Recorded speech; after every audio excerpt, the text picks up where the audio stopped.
Hello, hello, my beautiful people. Welcome back to Perspective Podcast, another amazing episode. I'm your host, Adriana, and today we're going to dive deep, like we always do, deep into incredible journeys of people that they are coming from all walks of lives. And that's why I love this podcast, because I have people from all over the world coming and sharing their stories, because through your story, the way you share your story, and through your story, you'll be able to, so many people to take gold nuggets and learn, so they can able to use them in their own transformation, because this podcast is all about transformation, resilience, and the powers of perspectives. And today I have an amazing guest all the way from UK. So we are Hey, international, all the way from UK. I am thrilled, and I want to welcome Steve Wright. He's an expert in coaching and leadership with a passion for unlocking potential. With such a rich background into management, customer experiences, and also tackling quite complex challenges, I believe, and we're going to hear more about it soon. Steve specializes in creating personalized coaching programs designed to help individuals and teams as well to thrive. He is a believer in the power of what he calls thinking partnership, and I can't wait to hear more about that. Is a unique coaching approach that goes beyond just mentoring and training. It dives deep into communication and connection. So let's explore what Steve has to say today about thinking partnership. I'm so excited just to hear about that. I am excited for this absolutely incredible talk today. So welcome, Steve. thank you so much, Adriana. It's really a pleasure to do this with you, and I'm excited to be a guest on your podcast. Thank you for having me. Thank you so much for coming. I know it's a bit later for you because you're in the UK, so it's quite close to bedtime or even past your bedtime. Well, it's getting. By the time we finish, I think I will be turning in. Yeah, it's Yes, we're yes, 7 hours apart. I think you're in yes, Mountain seven, Time. eight I'm hours in about. Yeah. UK. So Yeah. thank you so much. Thank you. I really appreciate that I coming here and sharing your perspective, how you changed your life, because we all have a story. We all have our turbulences and adversity to our life, and it's beautiful to see how people are changing their perspective of how they see to be able to change their life. And now afterwards, after you change your life, it's impossible not to share this with other people. And now you are a coach and you're mentoring and training other people. So tell me a little bit about maybe what was pivotal in your life that make you to realize that you have to change your perspective of how you saw yourself and others, and automatically changed your life. Yeah, that's interesting. It's a great question, and it's not even it. It goes back quite a way. It goes back to me being a late teenager. I left home at 18 for a year. I finished my high school studies and was going into college. Took a year out and actually ended up teaching in Zambia. I'm from the UK. My parents are Jamaican. So Zambia wasn't on my radar for any reason other than the opportunity to go out there and serve in a volunteer capacity. But I was actually a teacher in a high school, and that really informed a lot of things for me. It was the first time I'd been away from home, the first time I'd been away out of the country by myself. I was with a youth group, but essentially, no mum or dad around for 13 months. And you grow up pretty fast. Back then it was pre-internet, so we basically got a phone call once a month, or you get a letter in the post, if you remember those things. And that really did that shaped my upbringing in terms of the perspective, like your show talks about, and sort of the transformation. You grow up pretty fast, you see things from a different worldview, um, and you kind of appreciate that there's more things out there than that is in your sort of backyard, so to speak. Living in London, raised in London, it's a very far cry living in Livingston, Zambia, right by Victoria Falls, beautiful part of the world, but very different. And then fast forward through my career, my dad was in IT. I went into IT, a technical role. And as technology evolved, um, it became more and more apparent that people mattered. People matter as much as, if not more than, always more than actually, than the technology. So even as technology made things, enabled us to do more things quicker, faster, more efficient, that should not put people aside. And you know, through my IT career, working system engineering, customer service management, and in various support roles, that was always a key thing in terms of understanding what made the people tick as much as the technology work. And then fast forward to sort of my recent history, career change late in my career gave me the opportunity to go back to something that I always loved to do, which is coaching, teaching. And I had the good fortune to work in the US for a number of years. I actually went out there back in the late 90s and worked with Anthony Robbins, worked for him in San Diego, met some amazing people, coaches, did some amazing programs, still good friends with Joseph McClendon. I think that's how we got someone that Joseph in common. And that was just a fantastic journey. That's always been a backdrop to what I've done in my career, having that sort of skill set exposed to me. So coaching was a sort of a natural fit. And it's interesting because, you know, being a coach is one thing, having a coaching business is another thing. And they are very different skill sets, if you like, to make those things work. So it's still a work in progress for me. But it's an enjoyable journey. And, you know, I wake up thinking to myself, you know, if I could do anything, what would I be doing? And I'm pretty much doing what I want to do, which is definitely a blessing.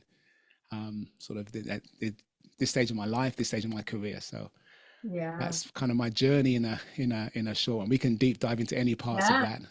I love that. So something stick. You had the love for teaching was stuck with you for all throughout your journey from the beginning to until now. So what is the most rewarding thing when you are in this position as teaching? Doesn't matter if it's coaching, mentorship, IT, students, kids, whatever that is.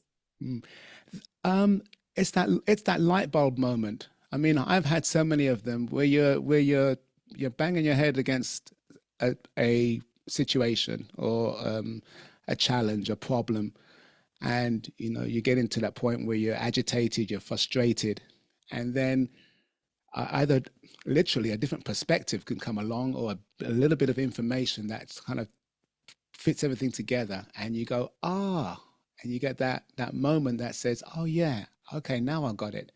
I've got two adult children, daughters, and I coach them in soccer. And just even whether it's something that you get from a cognitive awareness that you sort of go, oh, now I understand what you mean.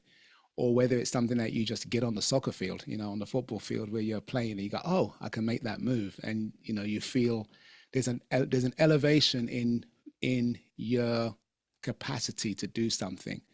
And when we go through that journey of elevating our capacity, it always feels good. You know, it's sometimes we can get hooked on that, but generally every stage usually, you know, comes with that sense of achievement, and the achievement then opens up more possibility. And that's really a light bulb moment. Whether you're a 10-year-old kid in my class doing computing skills, or whether you're, you know, a 50-year-old pickleball player and you get that sweet spot shot, you know. I love that. It's so, yes, the little moments that add up to your transformation, because most of us, when we talk and think about our own transformation, it's not that just something that happened overnight. It requires these little moments here and there, these aha moments, these little breakthroughs that once you take it one by one, and then, you know, 10 years later, you look behind it and you're like, oh yeah, I transform. Oh yeah, all these challenges transform me. Yeah. When we talk about challenges, what was one of your biggest challenges that you had to face in your life that helped you to change your mindset? Because I truly believe that most of the change happened here before anything comes. And how did you overcome it? Yeah, I think, I don't know, I have I wear glasses, and sometimes they're rose-colored. You know, they can be a little bit. I have a very positive aspect, even in nostalgic things. So thinking of major challenges, I think some of the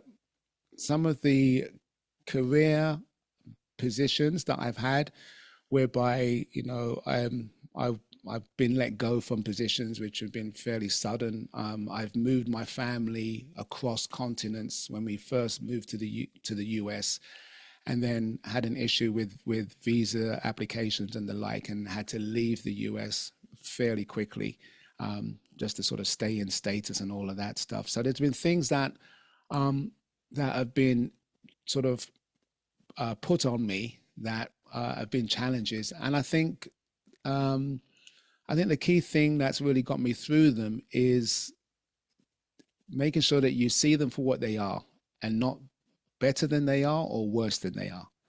We can sometimes stack one incident with all the other times we think of related to that one incident. Oh, I missed the deadline, therefore it was because of this and because of this and because of this, and you go back in your timeline and go, oh, this one incident was a culmination of all of these things beforehand. Sometimes it may be a cumulative effect that you're now feeling the impact of, and other times it could just be something out of the blue, you know, a misfiled paperwork, or someone's got a beef with you in a job situation and decides that they're going to replace you or let you go, or they give you a bad report. Sometimes things just stay as they are, and you got to see them for what they are. That's the first thing, as a way of dealing with a situation. And then the other part of it is remember all your victories. I think there's so many times that we go through things big and small, and we don't really lock in, we don't anchor in how amazing we were to get through it. Therefore, when something else comes along, we don't remember the other trials and tribulations and challenges that we'd overcome before, and then we go into that disasterizing or that negative spiral, you know, straight away. So I think sort of suspending negative belief on a situation, seeing it for what it is the key thing. And then, you know, look into your own resources in terms of what you've done before and things you can bring to the table. And then being humble enough to ask for help. That's another thing. You know, we are social animals, you know, and we operate best when we collaborate. And that can only happen when you're humble enough to tell or ask people, you know, hey, I've got a situation. Do you know someone? Can you help? You know, and vice versa. Be a help to somebody else is often a great way to alleviate your own challenges as well. Yeah. So those are the things that really resonate with me. Yeah, it makes me think of that the survival, you know, mechanism that we have embedded in our brain is that when we, you know, that why people think negative first, why they don't think positive. And it makes me think of, you know, in my own life, like I used to be the, you know, the victim, like I'm everybody's life wrong, not me, everybody is the parents, the society, the culture I grew up with. Then I moved out, then I blamed the culture I was living into, and you know, so and it makes me think that that's the survival part of our brain that is trying to keep us safe. But it's true, when you start asking for help, even ask the feedback of other people, how do they see you? You might be surprised, because most of the times we think that people see the negative in us because that's why we see. But most of the time, some people, I will say they see the positive as well too, that we don't see. And it's beautiful to have that reflection. And I love that you mentioned this idea of, yes, we need to ask for help other and ask for help. And that's not something that put us like down, like, oh, is not a weakness. It's actually a strength to ask for help. It takes a lot of courage to recognize and say, look, I need help, and it's okay with that. Let's dive a little bit, because I know you're talking about, you are having that saying, thinking partnership. Yeah. What that means and how do you use that? Yeah, it came from, and I can't remember the book the lady's book right now, and I'm gonna misspeak her name, but it's actually it was Nancy Klein, I think her name was, and it's part of her book in terms of the concept is that a discussion or conversation like this even is not just, you know, the old saying of two minds are better than one, you know, two brains are better than one. It goes beyond that. There's a synergistic thing that happens when people get together, and it doesn't mean 1 + 1 has to be 2. 1 + 1 could be 1,000, it could be 10,000, because it's our ideas coming together in a quantum way, not just an arithmetic way. It's not just 1 + 1. It's your idea, my idea triggering something with an idea for you, coming back to me to trigger an idea for me, to trigger an idea for, or activate. I know this is the word. I'm trying to get away from the word trigger. It's too violent. It can activate things in a listener, and that listener then has a conversation about a discussion that we're having. And all of a sudden, people are thinking in a creative way about things. So for me, I think that's where the thinking partnership is exciting, because like yourself, I don't go into a discussion, you know, on my podcast with a script. I trust the synergy with the guest to cultivate things on the spur that are much more sort of genuine, if you like, or authentic. They just come from a place of trusting that it's what is either needed for an audience to hear, or for each of us to hear from each of our perspectives. So that's where the thinking partnership comes from. It's not transactional. It's not a I give something to get something. It doesn't even have to be reciprocated. It's just a place where people can feel safe in expressing and thinking through something and verbalizing it to another party who is also thinking and verbalizing. And then together that creates a lot more magic. I've had some great discussions, and we've talked before as well. Yeah. And it's just, it's special. I wanted to say something about, you said something about the sort of our negative first approach, you know, in terms of our keeping us safe. And that's essentially, we know that, and whether we know it cognitively in terms of we've studied these things out in a coaching space, or whether we just feel it, we always kind of err on the side of being safe. Therefore, something's out there to hurt us. The rustle in the trees, you know, in the bushes is a threat before it's an opportunity. And that's all well and good. It's when we automatically make everything in today's environment a threat, or we don't quickly switch to either a neutral position or a positive one. You know, I walk into a room and I set myself up to have a positive expectation, and then I may be surprised and get a negative one.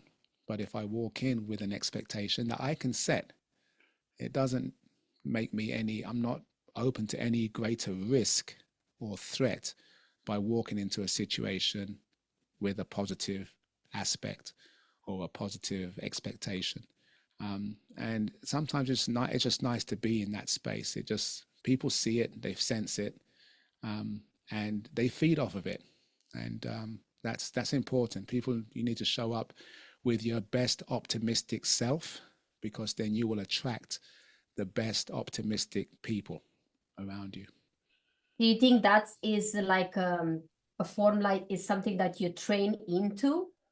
Is something that you train every day to create that almost this habit, because it's a habit for us to react right away and defend ourselves, because, you know, back in the days we still have a brain that functioned the way it functioned millions of years ago, when the tiger was coming to, you know, to eat us. We didn't have time to think, oh, is this gonna, no, you have to react before you think. So I understand where that's coming from. But when you mean that, you know, prepare yourself when you go into a room not to have that reaction again, is that part of a training that's happening that you in a long term, or is a decision that you do every day? It's an informed decision based on knowing that you have the choice. So you really do have the choice to have a positive or a negative aspect on something. And people go, oh, I'm a realist, therefore I'm going to make, I'm more likely to be hurt by someone than be helped by someone, and I'm just trying to keep it real. That's not necessarily, that sort of realism may not necessarily pan out, and you can tip the odds in your favor by having a positive expectation. And yes, it is trained. I think it is something that you have to put as a decisive will to do, and it is very easy to do. It can start by just having a smile on your face. It can start by just sort of standing tall and being proud of yourself without prideful, not without being prideful, but just understanding this is who I am, this is how I'm going to show up, and I'm going to be the best version of me in this circumstance or this situation. And then sometimes it's a matter of removing yourself from things that are just too dangerous and too toxic and too negative, and being okay with removing yourself, because it's not serving you, it's not serving people around you, and you're not going to be your best self in that situation. So if all those boxes are checked, it's not going to serve me, it's not the best, it's not going to serve people around me, and it's harmful or negative or toxic, then the best possible action I can take is to remove myself. It'll be what it's going to be without me, so I can go somewhere else. So do you think that requires awareness? I think for me, it sounds like that requires a lot of awareness, because to go into a room and just react, just allow yourself to react, does mean you leave your subconscious, which we all know that the subconscious part of our brain is ruling most of the autopilot, the default mechanism that is in our brain. But to become aware, like make the choices, I think you have to be very conscious of, like, oh, I am here, I'm about to react this way, and I choose not to react this way. Is that, I think that's what it is, no? Yes, yeah. All of this stuff, coaching is a frontal cortex activity. The social aspect of our existence, as a species, is because we have a large frontal cortex. I mean, I think it's 3/4 of the brain is frontal, is the latest part of the brain, the neocortex. So, and without necessarily being all scientific and technical, basically, if 3/4 of your brain is recent and is built in establishing our societal norms and behaviors and looking at the world as a group, and then there is stuff that you have to build that awareness in. It's kind of ironic that we live in a society now where we have never been so connected, in terms of we're talking on a Zoom call, thousands miles away. Thousands and thousands of miles apart in real time. I'm seeing you smile, you're seeing me smile, we're engaging. So we have connection. But I listened to a friend's show the other day talking about how people have never been so lonely. Yes. And so there's an element that says you do need to bring awareness to things around you, and you need to be okay to sit to sit with yourself, to be okay in your own skin, and to really look at the options that you have and make a decision based on those options. You always have a choice. Viktor Frankl said that, in his book Man's Search for Meaning. They could take all the freedoms away from somebody, but you still have an option. You still have a choice. The choice is ultimately yours.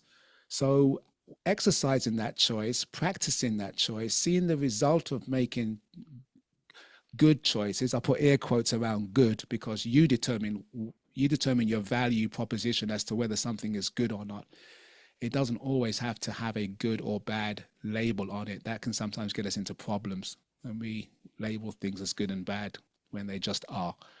But nonetheless, you have the opportunity to explore those options and take agency, make a decision. A lot of people like to defer things, defer to society, defer to authority, defer to AI, Sometimes you've got to do that, but a lot of the times you still have agency. You've really got to be okay with yourself and practice it. Every time you succeed, give yourself a pat on the back, lock it in, and take that to the next adventure. Exactly. Give yourself a hug. Give yourself a hug. I always say, like, people's like, what? It's weird, but I never did this before, and that's okay. You can start now. Yes. And it's never too late to start. Don't be entrenched. Don't. You mentioned, something that you've been doing for 10 years and it kind of sinks in, and all of a sudden you're seeing yourself doing something. Either it's a habit that you formed or a behavior that you've manifested over time. And that's great. Good behaviors can take a time to be habitual. Bad behaviors can take time to be habitual. But in the moment, you have a choice that you can make. I think Tony Robbins said something like that. It's in those moments of decision that your destiny is formed. Yeah. And if you mess up, you acknowledge the mess up and you go back to the question, what do you want? And then you strive to do it again. Don't just sit there, do something. Yeah. Exactly. I love that. It's the awareness of understanding that where you are and have that courage to look into the mirror, not look at the person in the mirror, like Michael Jackson said. So start with the person in the mirror and look at the person and be like, okay, this is where I'm at. I blame everybody. Now I think it's time to look at me, not to blame yourself, but to look at yourself and be like, okay, I take fully responsibility for my own choices that took me to where I am today. And that's okay with that. Yeah. Do you think that first step, do you think you can do it by yourself, or it's necessary to have someone to help you from your own experience? Yeah, you can do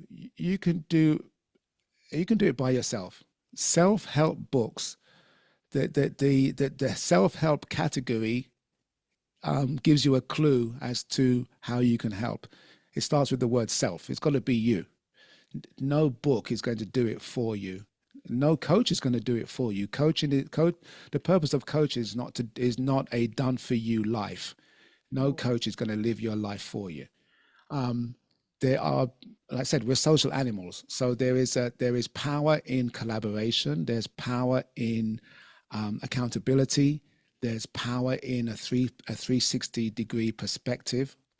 There's power in other people's experiences in a space that you want to excel into.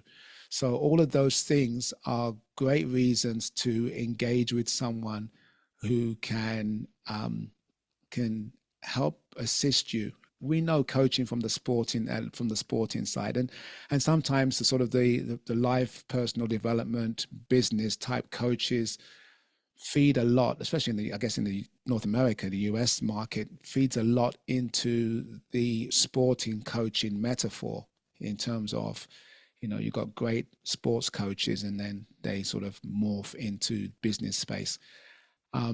But the ultimate thing that those coaches bring, and I think the commonality is that they are willing to speak a truth to what you're aspiring to do. That you give them you give them a little bit of your engagement or agency to help you. You've got to be, the coach will only show up when the coachee shows up. It's like, the teacher will show up when the pupil appears. And if you don't show up as a pupil, then you'll never find the right teacher. And if you don't show up as a coachee, someone who is willing to be taught, is teachable, is humble, and it will defer some of their own will to a purpose that they're driving towards. If you don't have those things as a client or a coachee, then no coach is going to help you. I don't know him personally, but I've met a man who hired Tony Robbins and paid a lot of money to have Tony be his coach, which meant that he better show up as a coachee, right? Because it makes no sense. even if you have the capacity to pay those kind of fees, for you to show up just to hand over your time and your financial resources and your effort if you're not going to show up as a coachee. And the irony is that when a coachee shows up that keen, the coach has less things to the coach has less work to do, right? And I feel even like the coach, it gets more excited. Like me as a coach, when I have clients that they are like, let's do this, I'm like, okay. Like Yeah. be more excited to even, serve more and give everything I have to for that person, because it takes two to tangle, it takes two to dance. And in a coaching industry or mentoring or teaching as a teacher, if you don't have students and your students are not excited about what you have to offer, then it makes such a sense. Yeah, as you said that, it's funny you use the two to tango. I actually salsa dance. I'm a keen social salsa dancer, and I think I've mentioned on one of my discussions, it's really important to understand there's a social contract when you dance. There is a lead and there's a follow. It's not gender specific. It doesn't always have to be the man leading, and doesn't always have to be the woman following. But in a dance, there's usually a lead and a follow, and the moves are invited and not insisted. If I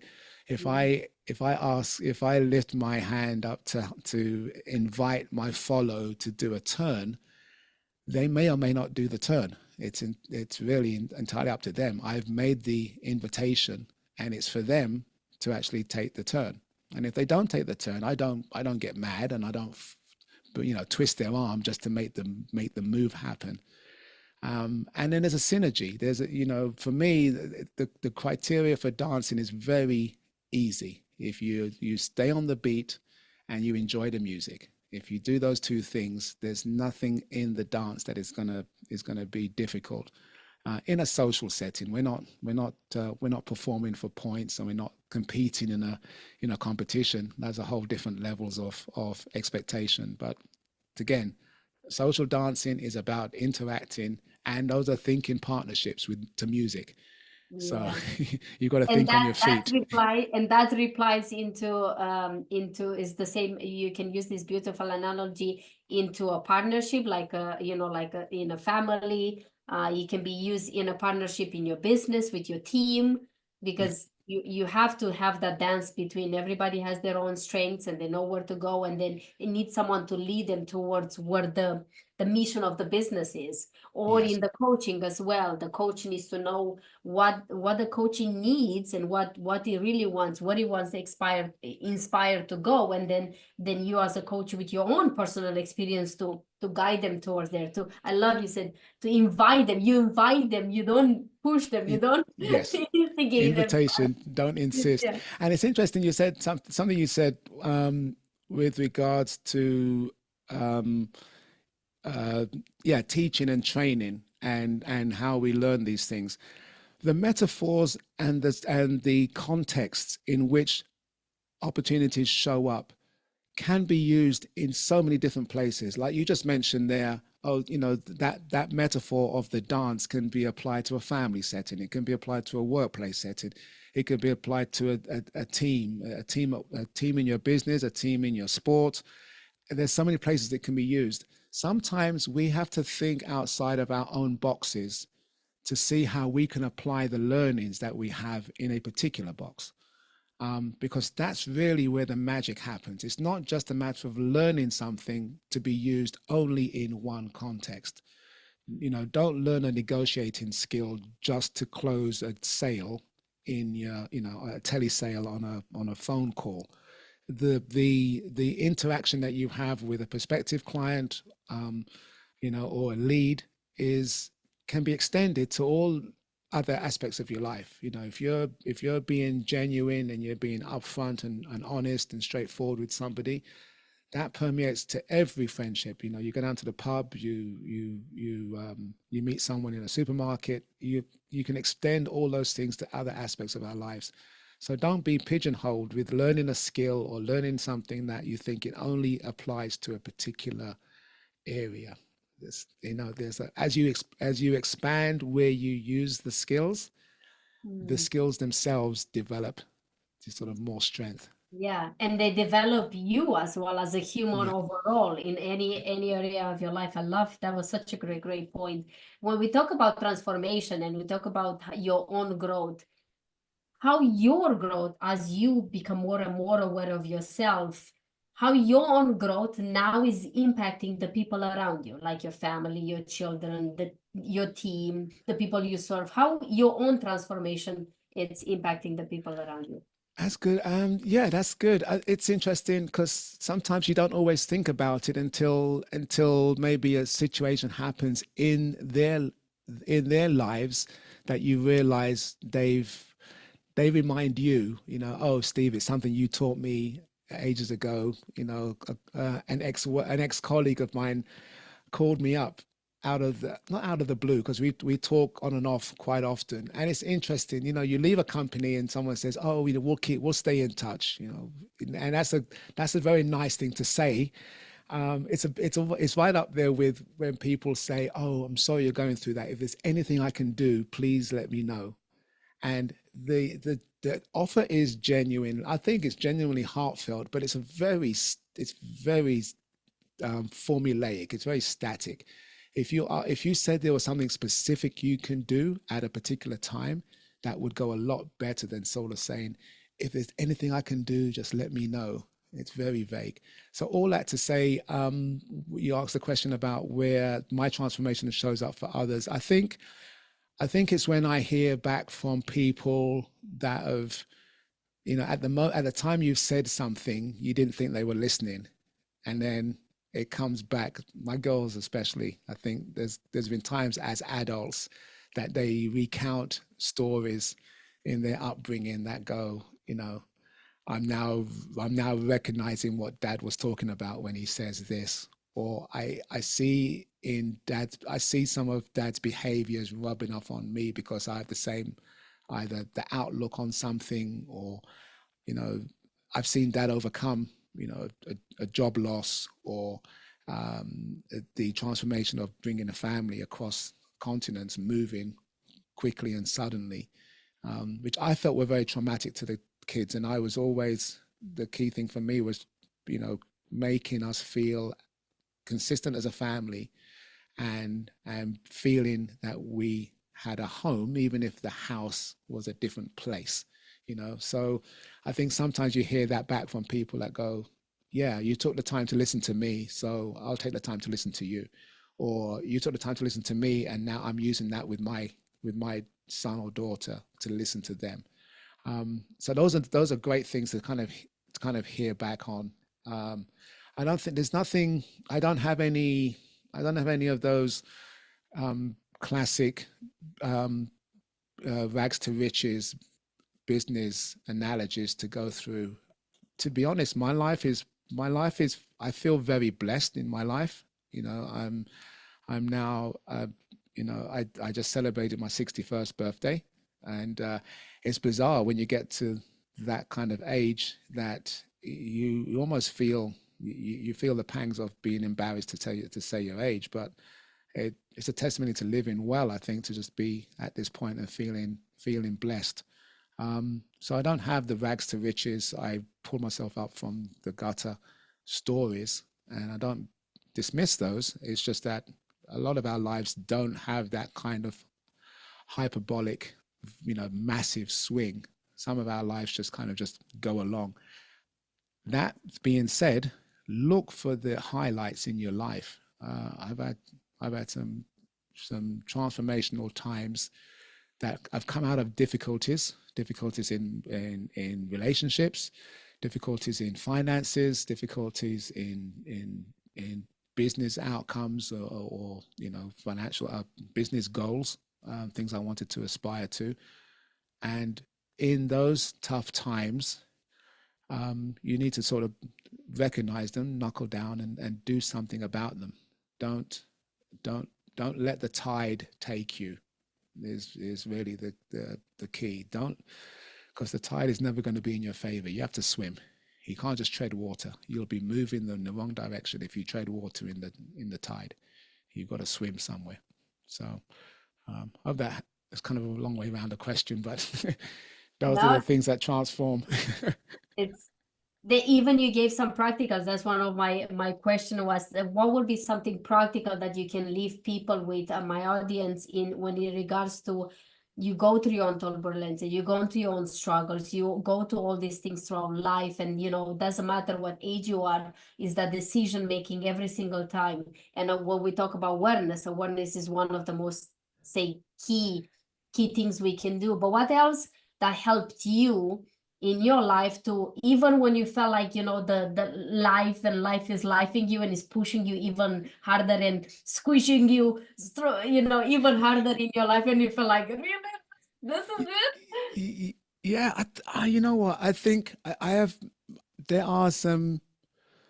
There's some things that have shown up in my life that have been really positive in terms of I'm proud I took those actions. One is to be well read. It's really important. I think it's really important to be well read. And that means reading books, listening to audiobooks, listening to informative things that can bring a possibility mindset.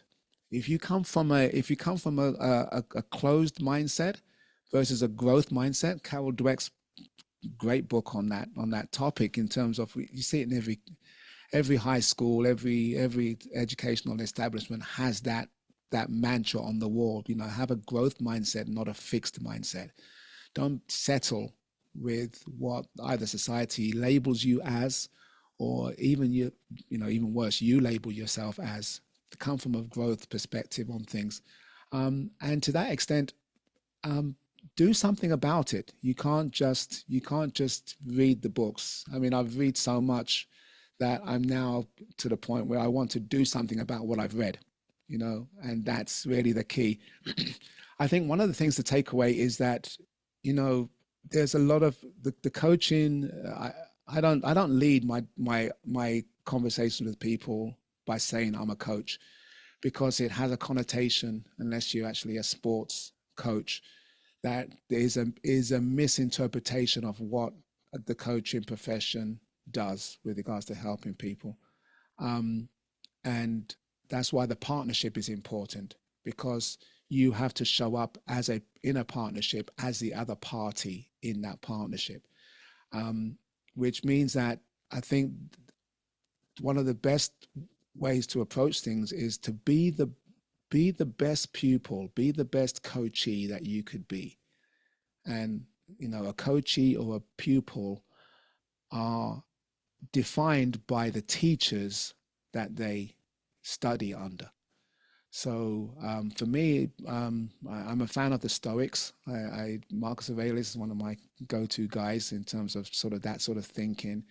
I like I love neuroscience. I love the mechanics of how we think is really important, and that ties into why we do what we do. Yeah. And it's not always prescriptive. It's not 100% accurate. You can't just sort of look at someone and go, oh, they did X, that means they're Y.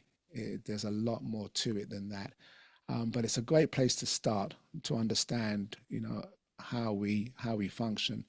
I know how my elbow works. My elbow's a joint, and it articulates a particular way, and it's got muscles and tendons, and it's got things that are antagonistic. They flex it, and they extend it, and they curl it. I understand how that works. There's no reason why we can't apply some of that basic understanding to our brain, which is one of the most complex organs that we have. And so again, neuroscience is a big thing for me. But practicalities for the audience here is really, being read, taking action on what you learn, and be a lifelong learner, be a lifelong student. And then the teachers will appear. They will show up, because you're asking the questions that make a teacher show up. I can't walk into a room and teach anybody anything unless they're ready to learn. So that's really important. I love this. That's one thing I really admire and love about you, that your presence as you come, you never bring this energy of like you said, I'm a coach, so that means I'm above you, I know better than you just listen to me. You always come from such an equal level, doesn't matter who it is and in the room and how you speak with them, even through your podcast, even to your coaching and everything. You meet people where they are, and that's, I think, is such an important skill to have, not just as a coach, but as a human in general, because that it requires compassion. And one thing for me, I have learned that to have compassion for others, like you said, you have to come back to self. You have to learn to have to compassion for yourself. And one thing, like you were saying, not, learn from others, always be a student, is this saying that never try to be the smarter person in the room, never want to be the smarter person in the room. And I always remember that. It's like, if I'm the smarter person in the room, run, get out of there, because it's nothing to learn. You need to get somewhere else where you can learn from.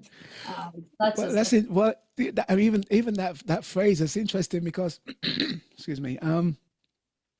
Yes, it's true. You want to be in a position of that's what I think, that's where the humility comes in, where there is no one in the room that you can't learn from, and that's really the key.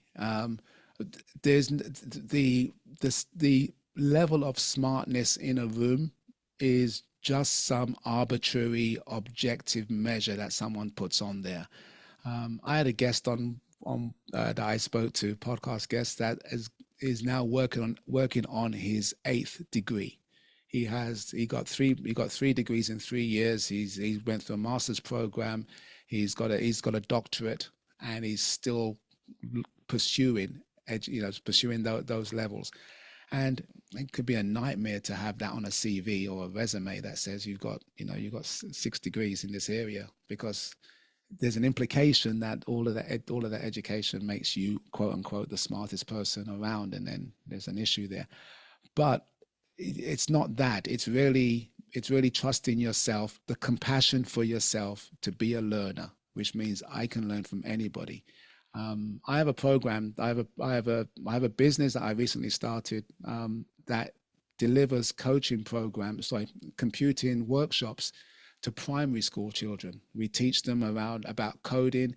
We get them involved in sort of the digital skills, digital arts, so that they're in a position where they can understand the technology, so they can create it and not just consume it. Because we tend to have this relationship with technology where we always consume, but we don't necessarily understand the ins and outs of it. And so I'm in a room with primary school children, and I am not necessarily the smartest one in the room. And some of those kids are very creative, and it's my job is to not have my creative filters imposed on their creativity, and that takes work. You've got to suspend judgment. You've got to suspend authority. Sometimes you've got to find that line whereby you can guide somebody because they're children in your workshop, but at the same time you have to let them feel they can have free reign and they can express themselves. And sometimes it's very difficult in society these days to feel safe enough to express yourself. Yes. And that often holds a lot of people back. I'm talking about kids in a primary school class, but I know that lesson applies to grown people. Most of the time, I think it applies to the adults, not to the children.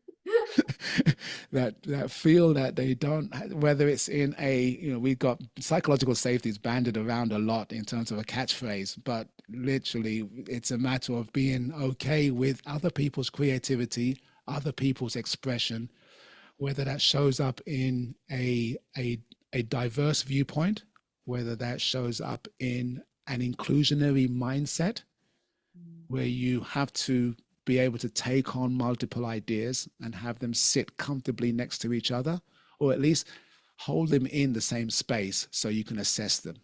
We're so quick to judge. I mean, you're in Canada, right? So you're not in, well, you're going to be impacted by the next few weeks in the US, right, with regards to what's going on there. So that is so, it can be so binary in the sense that it's one way or the other, and everyone wants you to be on one side of something or the other side of something. That there's black and white and there's no gray, and life is full of gray, and we have to be able to hold ideas together and look for the connection, look for the beauty, look for the synergy, look for the creativity in holding ideas together, as opposed to sort of saying it's only this or it's only that. So it's a lot of work. Yeah, be the guard of your mind, and don't make sure what it comes in and what it comes out, and what you let in and what you let out. It's such a great point. Yeah.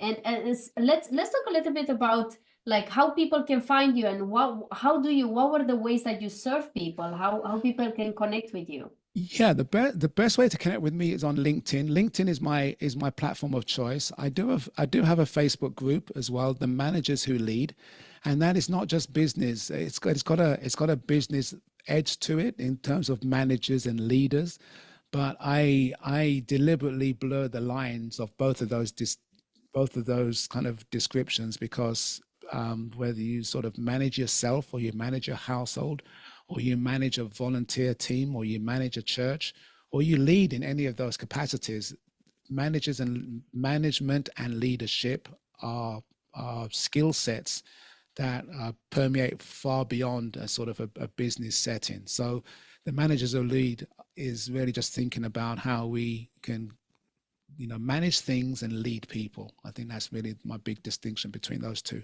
So Facebook group is a great way to get hold of me, but my primary space is on LinkedIn. Steve Wright. I've got MSc. I just started. It kind of pulls me out from the rest of the other Steve Wrights that are up there, and also www.SA Wright Coaching, which is my sort of my coaching webpage. But I'm actually revamping that, because I feel like I've got a renaissance coming on, Adriana. I want to put all these things. The coaching, the kids workshops, the personal coaching, and the business stuff under the hat of just being in this space where I want to look for coaches. I want people who are keen pupils, and they can sort of dovetail with me as the coach that shows up in their space that can support them. And like you said, the people that you're most excited to work with are the ones that are really the ones that are keen to get on and get the stuff done.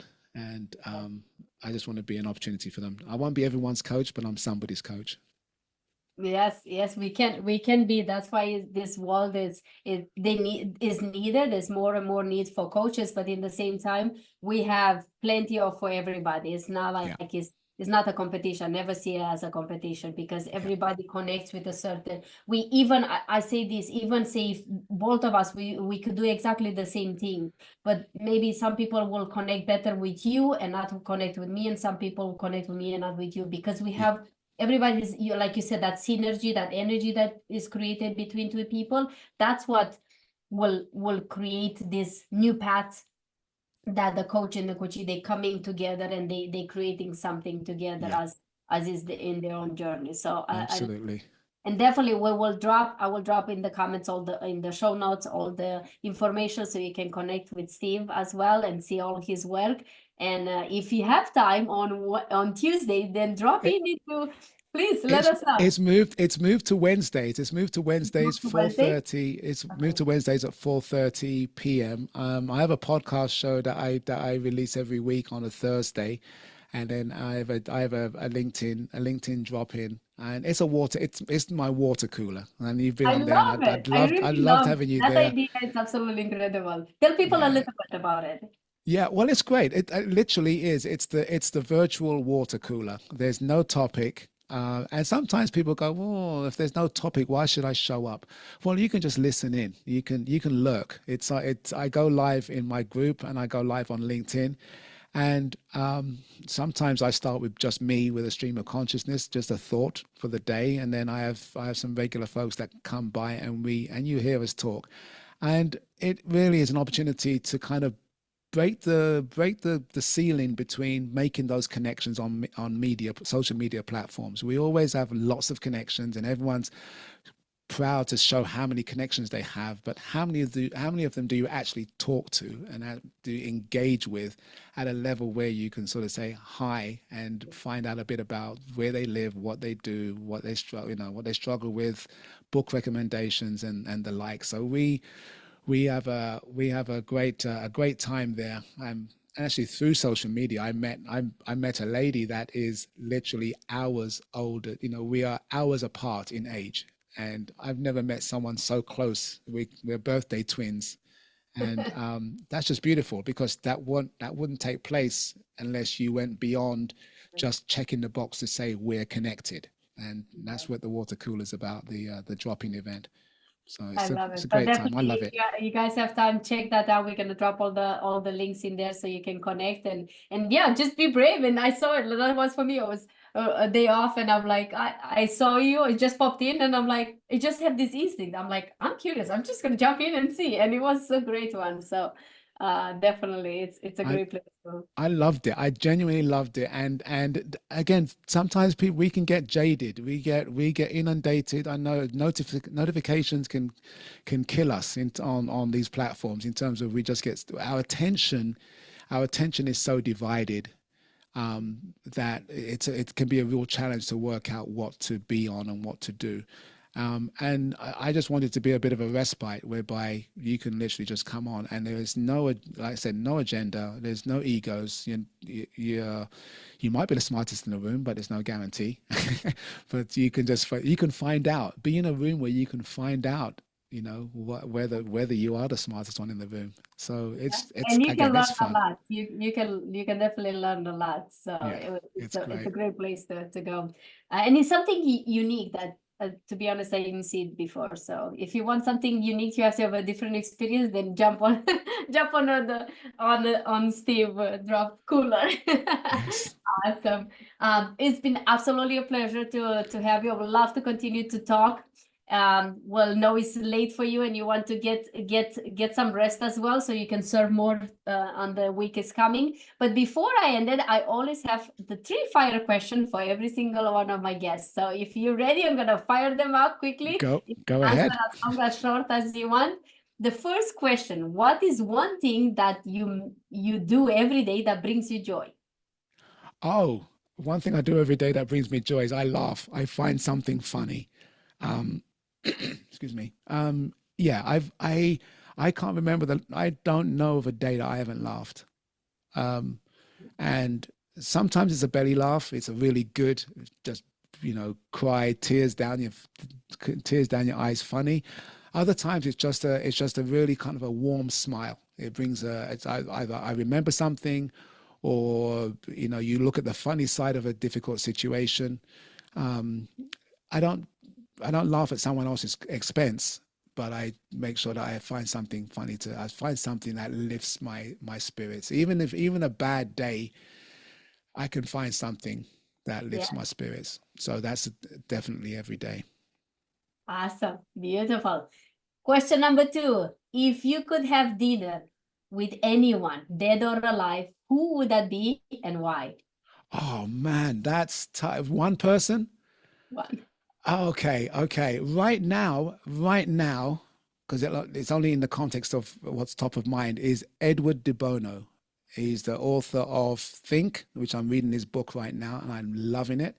He's also the author of Lateral Thinking and the 6 Thinking Hats, which are very smart.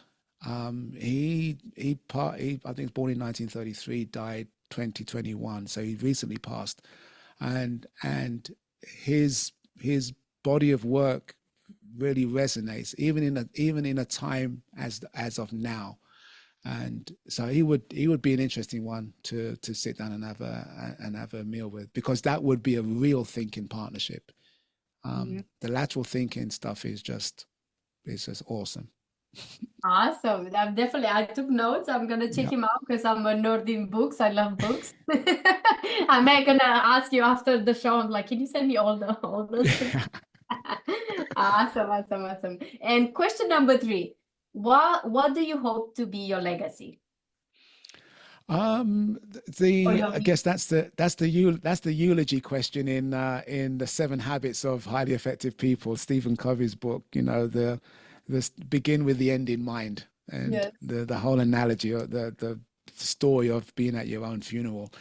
And I think I don't know if it's a legacy as much as something to be said of me, is that I I always had a positive disposition. I always found it easy to see the joy in circumstances, and always willing to share that joy with other people. And that would be one of the things. I think most people who know me, or would describe me to somebody else, would sort of say, "Oh, you know, he's that happy guy," or he's the not necessarily funny sometimes, humorous, but just joyful. I think joyful is better than just being the funny one. Yeah. So sharing having the joy and sharing the joy would be a great legacy. I love that. I love that. You start with smile and you end with smile and with joy. That's what I'm talking about. It's a miserable life otherwise, trust me. It's true. It's I know some definitely miserable true. people. Yeah, exactly. And then and you know that smile is actually like, it's if you smile, and if you smile at someone, you do it. I try to do this like in a shop, grocery store. If you just pass people and you smile at them, they might look weird at you, but somehow you will see a little bit of a smile try to come out. It's almost like contagious. They cannot help themselves. That's It's so true. mirroring neurons. Yes, we have mirror neurons, and literally, you know, if someone tastes something bitter and makes a sour looking face, you actually fire off the same sensation as if you had tasted something bitter yourself. The irony or the sad thing nowadays is that we put it's so easy to put veneers and screens, physical screens and metaphorical screens, in front of who we are. You know, so literally people will walk around with a cell phone, with their face stuck in a cell phone, or they will put on a facade that acts as a deterrent for interaction. And often there's no need for that. I have a rule, you know, if I'm out with someone or friends with dinner, I won't have a phone on the table. Simon Sinek said this ages ago. Just the presence of a phone is enough to let someone know that they're less important than that phone. And then just, you know, if I'm in a queue, if I'm lining up for something, or even I'm someone I'm traveling, I try to minimize my engagement with technology so that I'm open to some sort of connection. And that's really the key.